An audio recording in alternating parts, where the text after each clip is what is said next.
Is the SE6 still a viable option in 2025? Stick around and we'll go through it.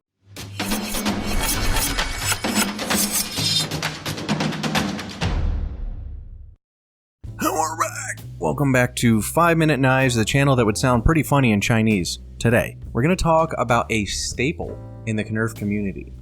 Especially in the survival camping community, the SE6 has been around for a million years, and my favorite versions of the SE6 always have these contoured handles, and for a while we had to buy them from the Knife Connection. They made contoured handles, but they were a little fatter in this dimension. So as a sheath maker, I got in all sorts of mischief, sending out an SE6 sheath, let's say on eBay or something, and somebody would have the wrong handles. My favorite version of the SE6 has these contoured G10 handles. I think they are absolutely perfect. They have like little ridges. Yeah, see, they have little ridges throughout the whole handle. Very grippy, extremely comfortable. And here's a good view of the contouring, which I freaking love. My medium large mitts, look at that. Perfect. Oh, let me get my CM6 for this. And as you guys know, I didn't have an SE6 for a little while because I got rid of it and replaced it with a CM6. I don't really collect knives. That's sort of changing now, though. I am starting to collect some fixed blades, mainly for the business, mainly for sheath making, so you don't have to send them in. So now, if you have an SE-CM6 with the aftermarket Knife Connection scales, you don't have to send your knife in. I can make you a sheath out of mine. So that's handy. I figured an SE6, it's so popular. Everybody kept asking for sheaths. They got sick of sending them in. But everybody kept requesting SE6 sheaths again, and they kept sending their knife in. And lately, all I've been getting is these contoured scales anyway. So I figured, all right, why not? And I do kind of sort of miss the choil. I really like the choil on an SE6. So I got this in stock yesterday, day before, and I immediately went into the shop and I made myself a sheath in OD green, and this time in the Deathstroke colors of orange and OD. And I just love the look of this thing. I think it's badass. But the question is should I still direct people towards the SE6 now? And when people are getting into knives and, they like to go camping and they ask me, Joe, what fixed blade should I get? I just want to get one. I'm not a big knife guy. What should I get? I've always said the SE6. If they're smaller in stature and or fur mail, sometimes I say get the SE4. But it's generally an SE. Lifetime warranty. They're never going to hard use the thing to its breaking point, and even if they did, you can get it replaced, And this is also like one of those knives that gets people hooked on knives too. I love this knife. Now with options like the Architect, 5.5 and 6.5, and the Bradford 5.5, the Lion Steel T5, there's a lot of options in this space. So is the SE6 still a contender for your hard-earned shekels in 2025? I'm actually going to go out on a limb and I'm going to say yes. I'm finding it on Amazon right now for $130. I'll roll that in. I actually had a hard time finding it on DLT Trading and or Smoky Mountain Knife Works, at least this flavor. There's always an SE6 around, but it's usually the flat micarta scales. This is the one I like. I love the look of that green blade. Lanyard hole here. I've used and abused SEs many times. It was actually my first Colorado knife. When I was coming up from Florida years and years ago, I picked up an SE6 and I beat the snot out of that knife. And it held up just fine, actually. It was actually my Becker BK9 that chipped on me. And I still sold that, with the chip. I pointed out the chip on eBay and I sold it, and the person bought it was happy. But I've never had an SE knife chip on me. I've had them roll. I've never had them bend or warp. The grind lines are generally spot on, and they are with this version, the sample size of 1, as they say. There's your SE logo. I'm pretty loyal to SE. I love SE knives. The contoured handle fixed like the one issue I had. I just didn't like the flat handles. They were okay. They weren't even that bad. And the sheath that it comes with, I don't have on hand right now. You guys know the molded plastic sheath. It's fine. It's serviceable. It works. Doesn't really rattle. It's good enough. If you just bought this with the sheath it came with and, that's all you had, you'd be fine. But I like to make, obviously my own sheath. And I just think it's super badass in that configuration. I absolutely love it. I'm going to do a series this summer where I'm going to go out in the woods for about 45 minutes, no talking, and just kind of hang out and just bring one knife with me. I'm going to do one with the CM6. I'm going to do one with the SE6. probably the Hungless, BK9. You know, I'll go through a bunch of them. Maybe even a smaller knife. And I'm just going to do like an overnighter.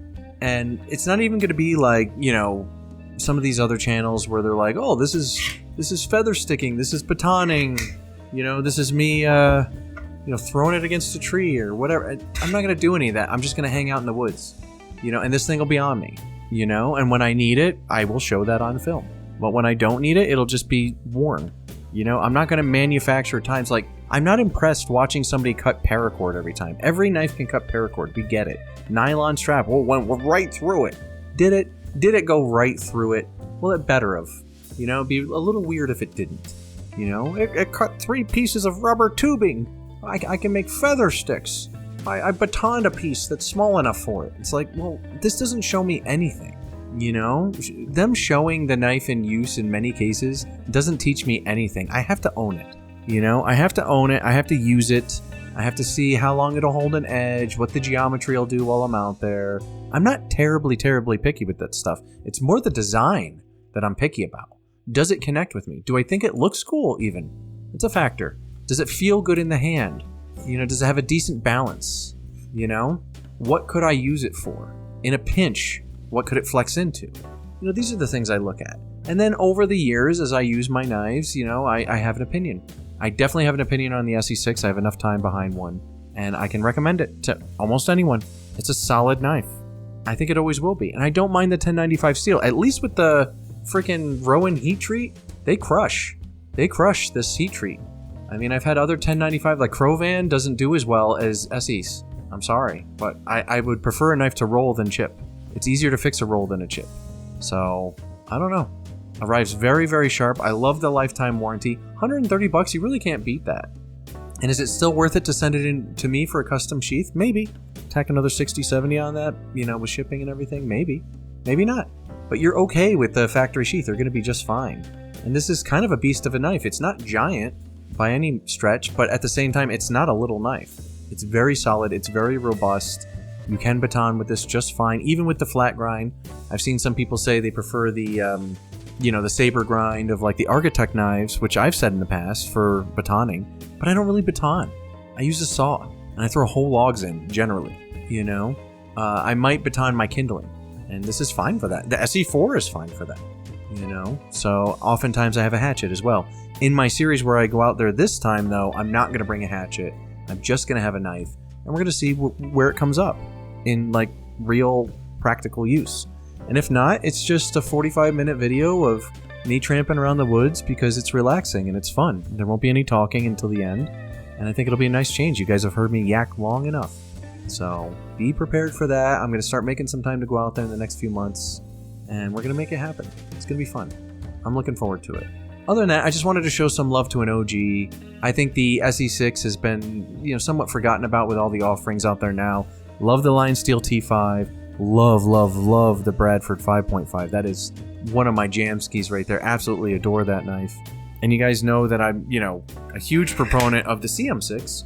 You know, in this taco sheath, it's just really cool. But this is a partial tater digger. That's kind of how I look at this one. And I really like that there's no jimping on it for the smoothness of the draw. As a Kydex sheath maker, I love that. The SE6 is a little more, you know, cranky on the way out. But it's fine. It's an implement. This is a tool. And possibly a superior tool to the CM6, you could say. With the exception of the CM6 does have that high flat grind that would probably be a little more conducive to batoning. I really like it for tater digging reasons. This sharpened swedge on the top is pretty sweet. But really, I don't think you can go wrong with either of these. As a matter of fact, comparison real quick before I forget, there's your CM6, there's your SE6. Obviously both a 6-inch blade, the SE6 being a little bit bigger in both handle and blade length, but they're comparable, a little taller in this dimension as well, and that's something that I always noticed. I like a thinner blade in that dimension, but I don't mind it on the SE6. And then real quick before I forget, let's go ahead and put her on the scale, a little fatso with my sheath. What does she weigh with the old sheath? Oh, you guys can't see that. 18.5 ounces, you little chunker. Over a pound of steel on your hip, and 12.7 ounces, 12.8 ounces, just knife alone. So while I'm wrapping up here, let's go ahead and roll in the subscribe starians. Again, if you guys want a custom sheath similar to this one, hit me up over at 5minuteknives.com. We have some great merch over there. Tactical dad slides, 5-minute knife mugs. That's my favorite. I have one of the black mugs that came out a little wonky. That's what I've been using, but I'm going to order the white one soon. We got tater digging shirts. We got baby bushcrafting shirts. Bad Larry Appleton water bottles. You just can't beat it. We're doing it. We're having a great time. Thank you to everybody that buys stuff, hangs out, orders a custom sheath, and of course, you subscribe starians. You get 15% off all sheath orders, but I think they're all doing it just to support the channel because these guys don't order a lot of sheaths, and it's kind of a shame. You should. You save money. But anyway, I love yous. You guys are amazing. Look for these videos. You know, I'll probably upload maybe one a month where I go tramping in the woods. I gotta find a good spot around where I'm living here in Colorado. This is a fairly newer town for me. I've been here about a year and change. So I haven't learned all the spots yet. And my old spots are really far away. So I gotta find some new spots where there are no people. And then the other thing that kind of sucks too is where I'm at in Colorado, they have a lot of fire warnings. You can't have a fire when it's nice out. So it sucks because a campfire is half the reason I go out in the woods.